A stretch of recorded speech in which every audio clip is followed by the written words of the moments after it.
ഇടുക്കി കട്ടപ്പനയിൽ മകന്റെ ആക്രമണത്തിൽ അമ്മയ്ക്ക് പരിക്ക്. കുന്തളംപാറ സ്വദേശി കമലമ്മയ്ക്കാണ് പരിക്കേറ്റത്. കോടാലി കൊണ്ടായിരുന്നു ആക്രമണം. മകൻ പ്രസാദിനെയും മരുമകൾ രജനിയെയും പോലീസ് കസ്റ്റഡിയിലെടുത്തു. കുടുംബ പ്രശ്നമാണ് ആക്രമണത്തിന് പിന്നിലെന്ന് പോലീസ് അറിയിച്ചു. പോലീസ് എത്തി കമലമ്മയെ ആശുപത്രിയിൽ പ്രവേശിപ്പിച്ചു. സിജോ വർഗീസ് ചേരുന്നു വിവരങ്ങളുമായി. സിജോ, എന്താണ് സംഭവം?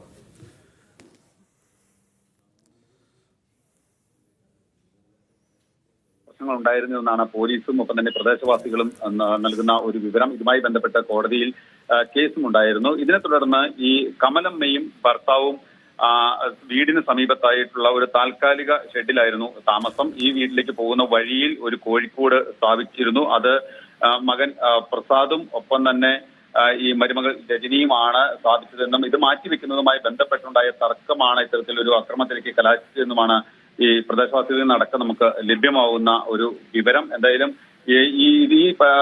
ഈ വിവരം നാട്ടുകാർ വിളിച്ചറിയിച്ചതിനെ തുടർന്ന് പോലീസ് സ്ഥലത്തെത്തി. പോലീസ് എത്തിയാണ് ഈ കമലമ്മയെ അവിടെ നിന്ന് ആശുപത്രിയിലേക്ക് മാറ്റിയത്. കൈക്കും കാലിനും ഒടുവുണ്ട്. പരിക്ക് ഗുരുതരമായതിനെ തുടർന്ന് ഈ കോട്ടയം മെഡിക്കൽ കോളേജിലേക്ക് മാറ്റിയിട്ടുണ്ട്. ഇതുമായി ബന്ധപ്പെട്ട് മകൻ പ്രസാദിനെയും ഒപ്പം തന്നെ മരുമകൾ രജനിയെയും പോലീസ് കസ്റ്റഡിയിലെടുത്തിട്ടുണ്ട്. ഇതുമായി ബന്ധപ്പെട്ടുള്ള ചോദ്യം ചെയ്യൽ നടക്കുകയാണ്.